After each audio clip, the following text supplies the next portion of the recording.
Good morning, everybody. Renny Doyle podcast. I'm here with Chris. Got a special guest we'll talk about here in a second. I'm going to take care of some biz first. Today's really cool because we're gonna have a old buddy of mine met in 04. Paul's had a opportunity to have a front row seat of watching an entire industry. Really, the detailing industry wasn't new in 04, but it was stationary. It was just sitting there for years and years and years, decades, and not going many places. Not too many people had been able to figure out the key to break it open. And now, we've got a front row seat to seeing many people, doing really, really well in the industry. But before we introduce Paul, what we do, good morning, Chris. Good morning. I'm here. Good. What's on the shirt today? Oh, on the shirt today is, let me get things situated. This is a bug. It's at the beach. Cow bug. There's kind of hard to see. Let's see there. Yeah. There we go. That's better. A really nice red and white one around the corner from us, literally 100 yards from us. And it is cool. And the guy shows it, and it's a lot of fun. Yeah. I'm taking off for Southern Utah here in about 3 hours. Are you going to go do that today? Yeah, I'm going to go do that today. I think Boomer and I'm going to take Boomer along. We're going to take the camper right there. Is all pretty much loaded. It's got to put some water in it. And we're going to take off. We'll either be home tomorrow night or Friday afternoon, one or the other. We don't know. So we're just going to take off, have a good time, go see my dad. We had a big Boomer knows your dad. He won't try and take his fingers off or anything. No, Boomer doesn't like too many people. You're one of the rare ones. He last night a dog charged at the other dogs and he decided he wanted to kill them all. So he's almost 14 and he's crazy. It's awesome though. And so we had a really crazy weekend. We had a great group here, but not only do we have 8 really cool people here in Big Bear, we had nearly 70 students across the country for our one-day extreme at all our training centers. So is that cool? Yeah, 7 training centers this past weekend. We had a training on Saturday with all of them, and on average, what's that? An average of 10 at each location, but some locations were higher than others. But a total of about 70 detailers went through training this weekend. It's cool certification, and just knowledge, and that's one of the things Paul and I've seen a big difference in, in our time together as friends is, and he's gone into a whole nother format. We'll get in that in a second, but this next weekend I get to go on Saturday. It's a one-day trip. I get to leave Big Bear at 3 a.m. and I'll be back about 9 or 10 p.m. that night, but it's a one-day trip up to Stephen Chin's East Bay. He's the supplier, one of the longest, he goes back, his mom and dad started distributing P&S product way back in. Product problem, same thing. Exactly. They started to take and distribute. You ever see something and I put up a note up here and it said, look at heater problem. And I read problem. God, ADD kicking in. Jesus. See something, you read it, I'm glad I didn't read the other note Diane left for me because that would have been embarrassing. But it's Stephen and his family. His parents go way back with P&S, and so we're going to go up there. They're just opening up a new store right next door to the factory, so it's really cool. So we'll be up there this week. It's attached. It's kind of a factory store, but with a not quite connected that way. Right. Yeah, but a long time distributor, one of the longest in P&S history. So it'd be pretty cool. And then we've got a busy month this month. Is that we've got 2 5-day trainings. We had to add a little bit in there because we're booked up until July, and so we wanted to. A lot of people wanted to get in before summer started, so we doubled up and added some more into it. We got a busy time. It's cool. It's cool to see people moving forward. So with that is why don't you do a little introduction, and then I'll do a personal introduction. Chris, how's all that? Right. Well, this guy down here at the center of your screen is Paul. And Paul, am I going to butcher your last name? Is it Apollonia? Very good. No, you did not butcher it. Congratulations, dude. All right. Well, there you go. Paul, like Renny said, Paul's been around the detailing industry for quite a while. But currently his main focus is actually on being an eBay seller. So he's been involved with eBay since about 2001, and he's kind of turned that into a education opportunity where he specializes in working with businesses to turn excess inventory into cash using eBay. And he's also a trained, related to that, he's a trained education specialist, and he's had that title since 2009? Yes. So, and he teaches eBay selling techniques in not only the classroom, but in small group settings and even in one-on-one settings. So that's kind of what Paul's expertise is these days. But he has a detailing background that I don't know much about, so I'm excited to learn how that all fits in too. Well, we're going to get into that. So now it's my turn to brag about him. And so we go back. I went to my first trip, and Paul and I were talking about this at Mobile Tech this year of when it was. And so Paul and I, my first Mobile Hut Tech show was in 2004. And that's when him and I met. And our group of friends, so Paul and I struck up a friendship, naturally. This is before Facebook, we didn't have social media. We had some old time, Morse code level. I mean, it really Morse code level, groups on in forums and stuff back then. But it wasn't near as sophisticated as it is now. And so Paul and I kept in contact. Later in 2006, Paul and I are back there, but we didn't know we were going to meet additional friends from all over the country that we all had one thing in common, was detailing. And it really, I always say that group of people, we really started taking, and it grew. Other manufacturers, reps, came into it. Just detailers from all over the country, all over the world. And Paul was part of that initial, movement. So it's pretty cool to have him on and to see that he kind of went a different direction, but he's kept his fingers on the pulse of detailing this entire time, so much so that he goes to events still and so forth and plays around. So we'll let him kind of explain, where he was back then and what is detailing kind of is today, just the Reader's Digest version, because we're going to jump into, I've got a lot of questions for him on liquidating assets, not only liquidating, but finding stuff. I've been an eBay shopper. Just recently in the last year made what I call a significant purchase on eBay, but I even bought a car. So matter of fact, if you look back in that far off block, you can't see it. Oh, you can't see it right now. We found the Chevelle on eBay. Our oldest daughter did. And we didn't end up buying it through eBay because of a long story I'm going to go into now, but it was located on eBay. And so something else in the shop that's important to me was also located on eBay. So I'm really interested in finding out more and asking some questions. But in the meantime, Paul, go back, explain to yourself. You introduce yourself now, and then where you were back when we met, and kind of where your detailing is, and then we're going to roll into where you're at today. Okay, cool. Hey, I'm Paul Apollonia. I'm out of Raleigh, North Carolina. Thank you so much, Renny, man. This means the world to me, dude, man. You're the best. And you too, Chris. You're not bad, Okay, a real quick recap on where I came from or was. I started detailing way back in 98. I was working in an IT job, had 22 years experience, IT work. So I was making some freaking decent money, to be honest with you. So I'll be honest with you, I'm an open book. I left that job with not a whole lot of savings in the bank, which is mistake number one. And I did that part-time while I was working, and then I took it full-time in 98. So I left my job in June of 98. My wife totally supported me. I've got the super supportive wife. She's just incredible. And Paul, I did it. Real quick, we have something in common. I got my start in detailing in 98 also. Oh, there we go. Cool. The difference was I didn't have a career already. I was in college, but yeah, that's where I started detailing cars for somebody in Salt Lake City. Well, here's the other ironic thing. I actually launched Attention to Details in 98. Are you serious, dude? Yeah, I sold my. But wait. I had sold my original company back in the 80s and got out of it, and then we formally formed ATD in 98.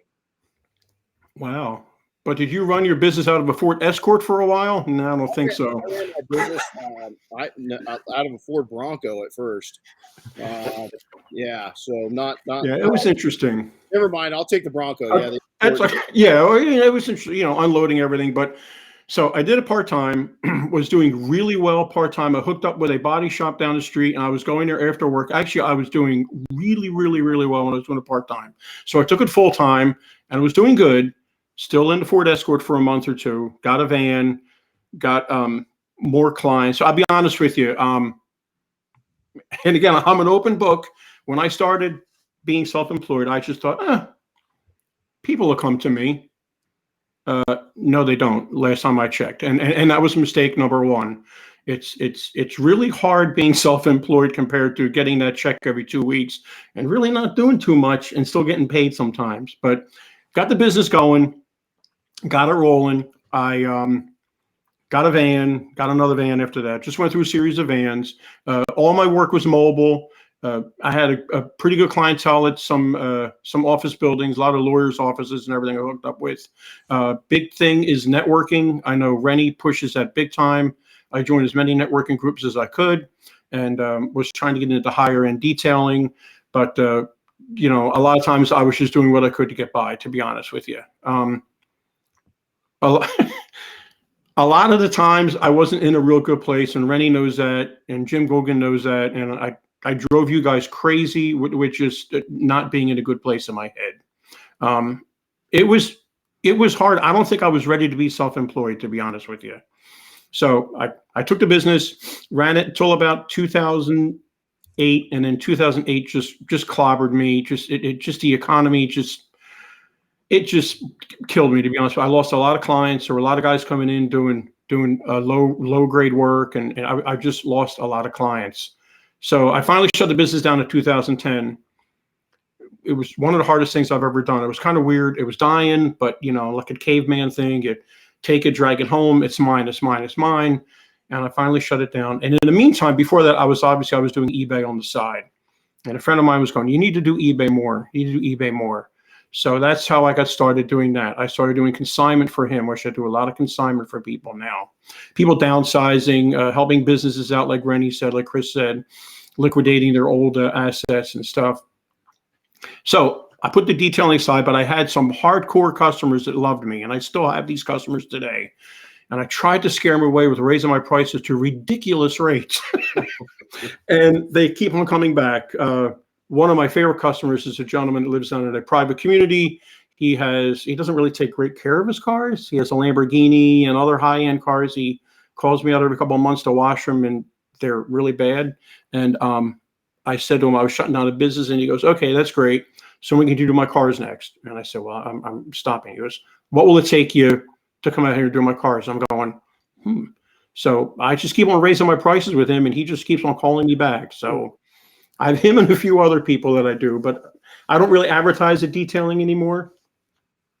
So, but then I got into eBay, took that full force, full steam ahead, because I really got the self-employment thing figured out by then. It took me a couple of years, but I really got it figured out. I love the freedom that it offers me, to be honest with you. So I'm not stuck to a 9-to-5 job. So I took to eBay. I got trained. I went to some training programs eBay was offering. Got into doing consignment for people. I love doing consignment. I still do that today. I do a lot of parting out of appliances I get for free on Craigslist. I'll talk about all this in a little bit on how you guys can do some of this stuff. And I do a lot of training. I love training people. I used to love training people in person, but that's been taken away with this COVID thing and everything. So I do a lot of training. Okay, we got a war going on. COVID's going to disappear real quick now. Yeah, well, it's almost gone here. It's we don't have any mask anything going on right now, so yay. And I do and I also run the Raleigh eBay Meetup group. We meet once a month, second Thursday of the month at 3:00. So that's basically me in a nutshell, I think.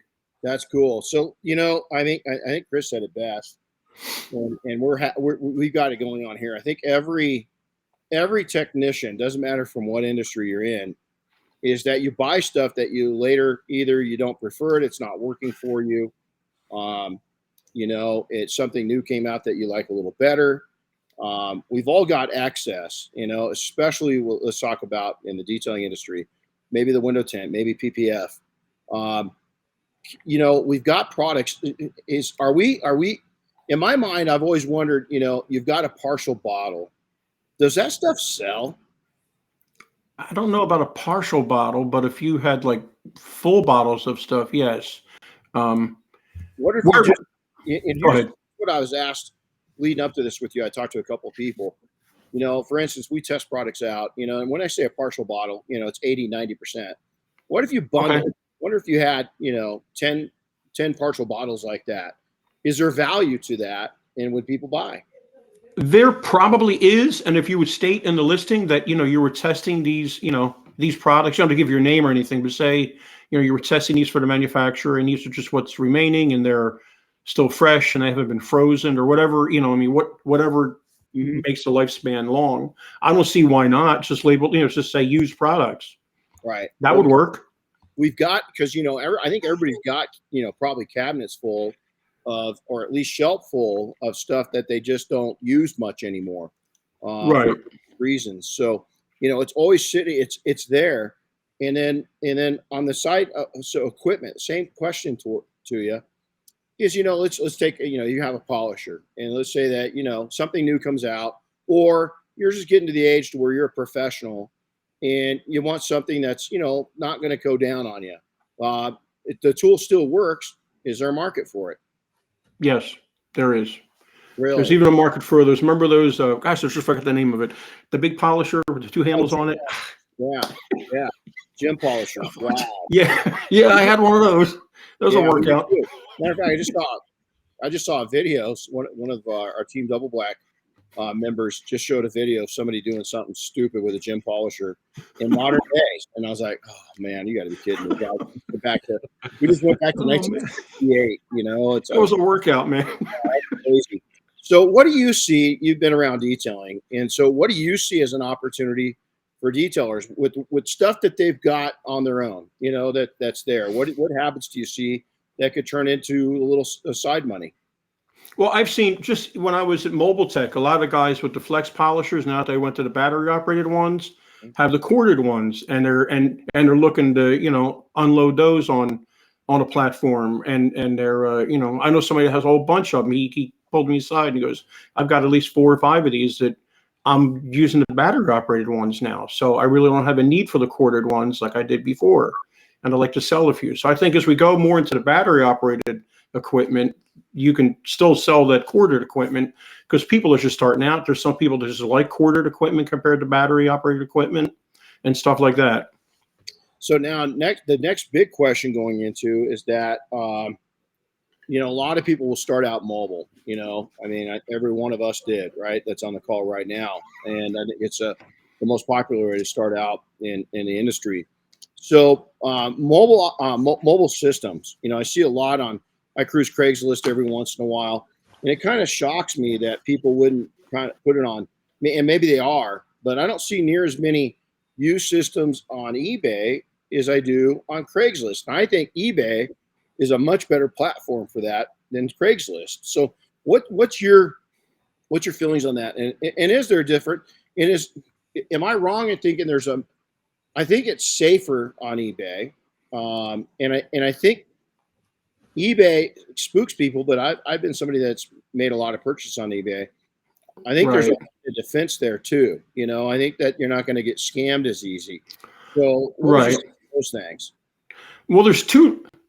Obviously, I think eBay is better because that's what I sell on. But there's 2 layers of security with eBay. There's eBay security coming in for your payments and cash going out. And then there's also what used to be PayPal, but they don't use PayPal anymore. They're using just credit card. It's similar to like Apple Pay. You can use your credit card. You can use Google Pay, Apple Pay with eBay now. But there's 2 levels of security. Craigslist, there's no level of security with anything. Like somebody could Venmo you money, and I hear these horror stories of somebody Venmos you the money, and then they somehow pull it back out again or something. So there's a lot of scams doing it like that, doing Craigslist. I personally would do eBay and even suck up the fees that they charge. It's like it all depends what you're selling and what category you're selling in, but between like 12 and 14%. And then, you can do local pickup. You can meet somebody somewhere. They can come to your shop and pick it up. You could probably ship it using a freight, I guess, if it's a big item like that. But eBay's got a lot more security, and you got a lot more users. You got worldwide access with eBay. Yeah, gotcha. So now going into that, so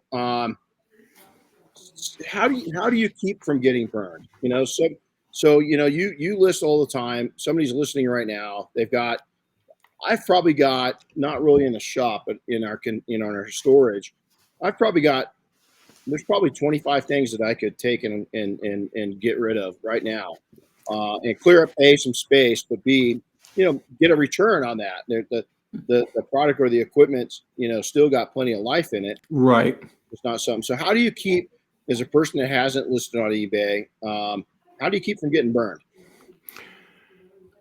Well, that's a good question. I would say look at their feedback, but right now eBay has moved into where you could go onto eBay. eBay and Google Shopping are working together. They've been working together for about the last year. So that's why when you're in Google searching for things, you'll see eBay listings, because now they're friends. So you can go into eBay and sign on as a guest, which means you're a guest. You have no feedbacks. So back in the day, you would look at someone's feedbacks and go, well, they only have 2 or 3 feedbacks. Some people believe I should stay away from those people. I just sell to anybody. You can look at their feedbacks. You can look at how long they've been on eBay. But again, like I said, if they're coming in as a guest and it's their first purchase, like I sold something a couple months ago, a $250 item to a gentleman in Taiwan that had no feedbacks, and he was a guest. And it was a good sale. He left me great feedback, and he was happy with the purchase he got. That's really kind of a tough question to answer today because it's changed so much. Gotcha. But it used to be you look at their feedbacks and stuff like that. So, okay, so now let's talk about listing something. Is that you talked about buying something, you can be a guest. Is the same thing true with listing something, or do you have to actually? No. So you have to have a user ID, and you have to have it all set up with your credit card or your bank account information, and then you can list things. Yep.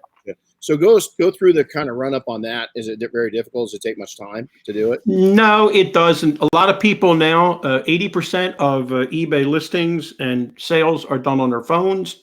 So it's huge you can use the eBay app both for Android and iPhone. It actually works better for the iPhone. You can almost run your whole business via your iPhone compared to the Android, because it was the first platform they worked on. So they really got that all figured out.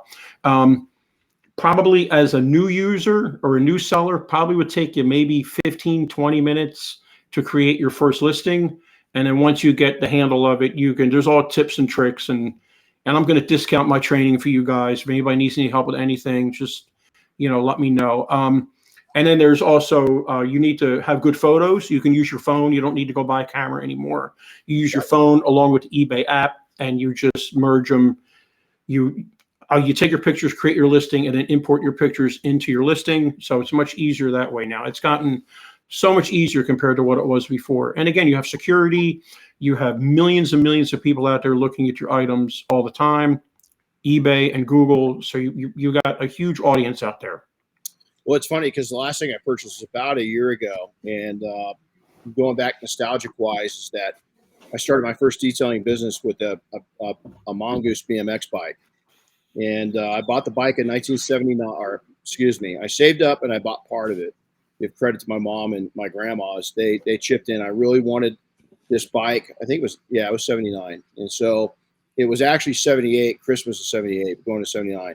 So 79, the Mongoose was a pretty legendary BMX bike. Well, I bought a Mongoose. Mine got stolen. And the sentimental value of having it here in the shop, because that bike towed a little cart behind it, a wagon type thing, and that's how I started my detailing business. And so I want to tell you, I hadn't bought anything on eBay in a bit. It had been a few years, and it was seamless. It was really easy. I felt secure.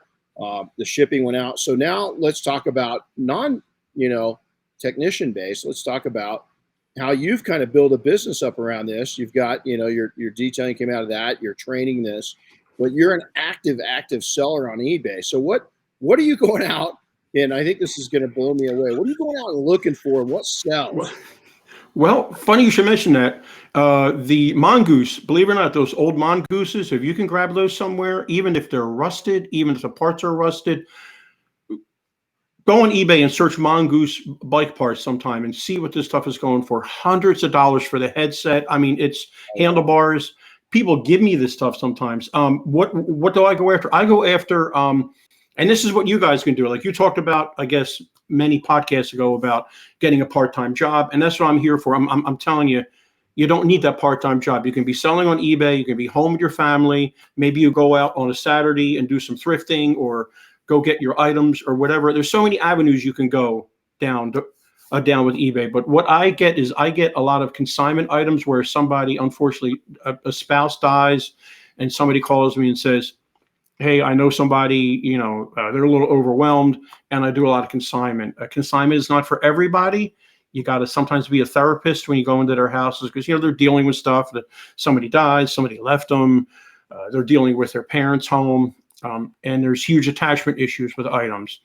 Other avenues I go is I scan Craigslist. I created Craigslist email alerts for anything appliances. I do very well selling refrigerator shelves. I had to replace the refrigerator freezer in my garage, and before I hauled the old one out, I pulled all the shelves out, and I made $245, and I paid $200 for the used refrigerator. Now, I didn't make that $245 in 2 days. It took me about 6 months to make that, but it paid for the refrigerator is what my point is. So I love doing parting out of things. Gotcha. Well, here, before we move on, if you come across anything Mongoose, I want to know. Okay. Because I'm seriously piecing. Yeah, I've got mag wheels, Mongoose mag wheels, man. I'm looking for a pair of originals, 70s mag Mongooses, because that's what I had on there. And I don't care what shape they're in, because I'll paint them root beer brown, which was the factory color I had. And then I've got anodized one. I've got the anodized when I really tricked my bike out. I got rid of all that heavy stuff. Yeah. When I was park riding, and but I've been on a holding pattern because I bought this thing during COVID, and I can't get my wheels I want. It's just sitting there. And so first off, before we go into that, so what could okay, so what are you looking for? It blows me up right now to go get a refrigerator. New refrigerators, washers and dryers. A, it's hard to get a hold of, and then B, there's a waiting list, and then C, really expensive. So when you're looking for items, are you looking for top-notch, real high-quality stuff, or what are you looking for? Well, like for dishwashers, I'm looking for Bosch. I'm looking for name brand stuff, and I kind of have a feel for what like some of the, not every Bosch dishwasher did well. There were some models that did poorly, which I learned from getting them for free and not doing my research really good and finding out that the parts aren't worth anything. Bosch's, Kenmore's, Whirlpool's, any top name dishwasher does well. I sell the racks, and I've got videos out there on my channel, on my YouTube channel, on how to wrap the racks and ship them and everything. I sell the control boards. A good control board will go for probably about $85, and it takes probably about 15, 20 minutes to remove, if that, once you know what you're doing. Refrigerators do good. Parts on refrigerators, so the shelving, like I said, the drawers and all the other stuff. You can even sell things that aren't working. I'm a ham radio operator. I'm not real active, but I go to these things called Ham Fest, which are basically big flea markets with all these old guys selling old radios. And I pick up stuff that's not working, and I sell it for parts not working. And I got 4 Cobra CBs last time I was at one. And the guy laughed at me. He goes, "What are you going to do for those? For $5 for the whole box?" I went, "Yeah, thank you." Because I don't wear any eBay garb or anything. I go into there totally undercover. And I took them and I sold each one for $65 a piece within 3 weeks. Oh, no. Not even working. So you do have to have some room to store stuff, right? Yeah, yes, you do. Yeah, you got to have some. Yeah, don't talk to my wife about that. Yeah, you do. Yeah. And so now let's go into this, is that what about, so I've gone on eBay sometimes, and what do you look for if you're going to purchase things? How Can you get burned on eBay? And how do you keep from getting burned when you're buying, not selling? Well, first thing, let me say, there's an old saying called "the riches are in the niches" in the online selling community. That means you know a lot of stuff. You have hobbies. You have, the detailing industry you're in. Really, you want to really be selling at first stuff you really, really know. Like me with the ham radio stuff, me with the dishwasher and appliance stuff. It's over time I've learned that stuff. You don't really want to go out and try and create another niche for yourself. So sit down and think about, hey, what are my hobbies? What do I know?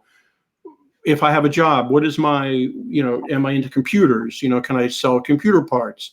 Now, as far as buying on eBay, you have to look at the feedbacks. Now, if you see a few bad feedbacks, like everything, we all go into a big box store and say, I'll never go back. But then we kind of go back after a while because we need something. So don't judge every bad feedback that, some people are crazy out there, and they just like leaving bad feedbacks or bad reviews. You've seen it, Renny. Oh yeah. I see it. I call it, character or brand assassination. These guys go out like snipers, just, start. For me to leave a bad review on something, it takes extraordinary bad service. But for me to badmouth a product, it's never happened. You'll never go in. You'll never find me bad mouthing especially in our industry. I just don't go there because somebody worked real hard for that product and they love it. And just because I don't, I don't leave. I see these people. You know what I think when I see somebody mouthing off about things is you don't even know it, but you've already failed in business because your personality, if you're so open to be able to do that, is 80% of the population is not going to like you. They're not going to like doing business with you. And It might take some time to show that off to people, but it's going to happen. So that's cool. So I took some notes and I want to go over these real quick. Is that not ready for a full-time entrepreneur? You said that. You said back in '98, you weren't quite ready for it. And I kind of wanted to hit these things and then get both of your guys' input. So I tell people one of the things you just did that I put down when I was talking, you got to, and everybody thinks they know how to hunt. Listen, is that my brother? I'm not a hunter. It's not I'm against hunting. I just don't hunt. My brother is a world-class hunter. He's been an outfitter and everything else. That guy can go out and get into the elk or get into the deer in nanoseconds. Now, I've gone out and tracked for him. I'm a good tracker. But you've got to learn as an entrepreneur. There's hunting skills that you need. It's not going to be Field of Dreams. And if you guys are young and don't know the movie Field of Dreams, build it and they will come. And all the old ghosts of yesterday, they ain't going to come, man. You're not going to build it, So you got to learn to hunt. You've got to learn to self-motivate. There's days I fight extreme laziness, and yesterday was a real productive day personally and business-wise for most people. Probably yesterday, I probably outperformed 90% of the people not listening because our listeners are badass. But 90% of those people that call themselves entrepreneurs, I had a lazy day and I probably outperformed them because my demands on myself are pretty high. So you've got to learn to self-motivate. You can't go into this with any debt, man. If you're going into debt, you got to keep a side gig. Make your business a side gig. Get a regular paying job until you can get that debt gone, and then I want your guys' input on all this. And then know your stuff. You've got to be, we're in an age to where, we had to earn while we had to learn while we earned back in the day of detailing. I won't say it's impossible these days because anything's possible. And if you're an extreme person with extreme talent and extreme people skills and extreme ability and extreme self motivation, you can do it, but that's rare. In today's world, detailing's complicated. Detailing's not what it used to be. Detailing, there's too many people that know what they're doing. Competitions, there's too many good people out there. I never thought I'd say that because there used to be a lot of terrible people in our industry. Not terrible people, just not skilled people. Right. And so you got to know your numbers and make 100% positive you are profitable in every service that you do. Is a lot of people offer all these, it's like a restaurant. You go into a restaurant, they got this menu that's 10 pages long. And I'm like, oh my God, how much of this stuff are they not making a dime on? It's too complicated. Is that people do that. And so then lastly, so can I get your input on that? And then I'm going to go back over. I got one last question for Paul in regards to that. You guys got any input on those things I just kind of talked about? Well, hey, I can relate to Paul being a little too early, I guess, to the entrepreneur thing. Wasn't quite ready back in '98. I kind of feel like I went through the same journey a little bit.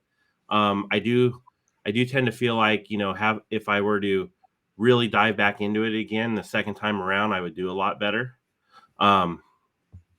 Just from what I've learned, even just the past few years working alongside this guy, Right. That's definitely helped. So I've been exposed to a lot of different things, but I think, even Paul, right. He started out detailing, but now he's still an entrepreneur on the eBay side. He figured it out. He learned some things. He just happened to apply it to a different industry this second time around, Absolutely. So it's Paul, when you mentioned those things, it really resonated with me, on those things of not being ready, because Right. I'll be honest, my first entrepreneur journey, I was lucky. I was lucky. And the reason why I was lucky is I had personality, and that was it. I didn't have skill. I wasn't an entrepreneur. I called myself an entrepreneur. I wasn't. I was an apprenticed entrepreneur. There's a big difference. Back then, I think he had hair too. That might have helped. I had hair. I was a hot dude. And it's, and thank God you attracted Diane back then, because she was screwed me up. But no, I was that first, that was way before Diane. Back in the early days, I did. I hate to say it. It could have gone really bad looking back. I mean, and a lot of people say, well, and there's people doing it. There's young people right now doing the same thing I did. I just wish I would have known, just use it as a side hustle for a little longer and get a little more money put away, and then get a little more knowledge in your head. Doesn't take long, just a year or two, just doesn't take long. Even when we launched in '98, I kept a part-time gig in the wintertime, Yep. I remember that. Seasons, for 3 seasons. And so I think that's interesting. Now, consignment, let's say for a second that, let's say Chris and I go through the shop in the next couple of months, and we've got all kinds of goodies that we just don't have time. For anybody listening, would you be interested in talking to them about putting some of their stuff on consignment? Paul, did you hear me? Oh, I'm sorry. Yes. Yeah. Yes. Of course I would. I'm worried. I had, I do have long distance people. They ship me things. And I do it that way. My percentage is 50-50 split to the first 100, and then it goes down from there 40%, and it keeps on going down. But most items go for anywhere from not much to up to about 100. But yes, I've done that. In fact, I've got a guy that's going to ship me some of those buffers we talked about earlier that I'm going to be doing for him. Yes, most definitely. I love doing consignment. Yeah, that's cool. All right. So with that, man, wow, I have a good question real quick on the taxes side of things. Yes. Ooh. Bill sent that. Bill Quinn asked about taxes. So, I'm sure there's a right and a wrong way to handle that. Paul, can you dive into that a little bit? Okay. I'm not an accountant. I don't, but I do play one on TV. No, it's just, Good said, home, man. Yeah, that's it. eBay collects sales taxes. eBay handles your sales tax for you for each state, but there may be other taxes you may have to pay, like if you're buying items at a thrift store and stuff like that. So talk to your accountant about that part of the taxes. But as far as sales tax, eBay handles all that. That's cool. That's good to know. That's something new they're doing. They've been doing it for the last year and a half, I think. So you look, right. Yeah, everybody's trying to get away without paying taxes. I look, I don't do cartwheels when I got to pay taxes. I hate it. Sometimes I owe a lot of money. Sometimes I don't. But just pay your taxes. I like nice roads. I like nice roads because I don't like roads that here in California they don't use. Well, but just pay your taxes. Right. Absolutely. So hey, Paul, I want to thank you for taking and being a part of this. This is really cool. So before we sign off, is that, follow us at Detailing Success on Instagram and Facebook, Renny Doyle on Instagram. I'm Tapped Out Friends Wise on Facebook. And then follow Paul. Paul, how do they get a hold of you? You can just if you want, you can email me at Paul and my last name APOLLONIA @gmail.com. I'm on YouTube under my name, Paul Apollonia, and that's on YouTube. I also have a teachable site that I can send you links to if you guys like. That I have a teachable course on how to part out a dishwasher. It's very affordable. It goes step by step, shows you what parts to part out, which parts not to take. And I also have the big meetup group if you guys want to join that. And all my rates are discounted for you guys. Just tell me you heard me on this podcast, and I will give you guys a discount. Man, I mean, you guys have been so great to me over the years. And Renny, thanks so much for everything you've done for me. I know I keep on saying that over and over and over again, and you guys are tired of hearing it. But man, you mean the world to me, and so does everybody else, and even you, Chris. Yeah, wait till you have to work with him every day. Oh, come on. I did put up your website, Paul, so everybody could see it. Okay. It needs help, but okay. Hey, it's still a good resource and a good way for people to be able to reach you and contact you. Okay.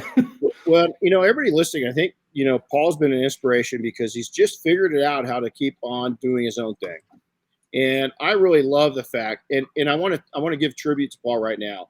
Every time I'm around Paul is so appreciative, and he's always paying respect to people around him. He's always giving thanks. He's always, even when he doesn't need to, he does. And I think that's such a class act, especially if I bring cigars. If I bring cigars, then he really sucks up,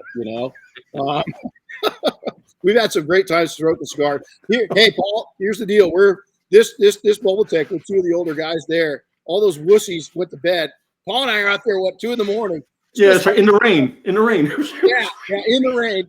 It's colder than hell in Florida. Believe it or not, it does get cold down there. And we're out there. We just had a ball. We sit out there until 1:32 in the morning. That's great. Just having a ball, just catching up and stuff. And it's just goes to show you some of your best friends can come from industry. It's just pretty amazing. So, hey, make sure to follow him. Chris, you want to give your information out too? How do they follow you? Oh, me? Well, let's see. Instagram, it's Chris Woolman _detailer. And, but, other than that, just they should be following Detailing Success, and then they'll find us that way. There you go. Yeah. You're right. Yep, that's right. I'm on Facebook and I'm on Instagram too. Same name, all squished together. Paul Apollonia, Instagram and Facebook too. Hey, my takeaways on this is, hey, stay innovative, stay creative. And if at all possible, make your own gig, man. I mean, take the time doing it, but I don't care what it's in, but go out and create a business, create a life. It's not very, it's back when we met 20 some years ago, we never figured that, I didn't know if I'd live this long, honestly, it's Chris is driven with me. I can't wait to take him flying. It's going to be real fun. So he's shaking his head. Yeah, you are. So, hey, Paul, thanks a lot. Everybody, if you've please share this if you liked it, leave a comment. Also, if you have any topics or somebody that you think should be on the program, send us an email. Let us know. Probably the best one is going to be Chris@detailingsuccess.com. If you got a personal comment to me, it's Renny@detailingsuccess.com. Other than that, hey, I'm going on to the Justin Lobato podcast right after this here in about 20 minutes, less than that, in about 15 minutes. We're going to be over on that podcast, so come over and check that one out. So take care, everybody. Happy detailing, Paul. Once again, thanks, buddy. It's always good seeing you. You bet. Thanks a lot. I appreciate it, buddy.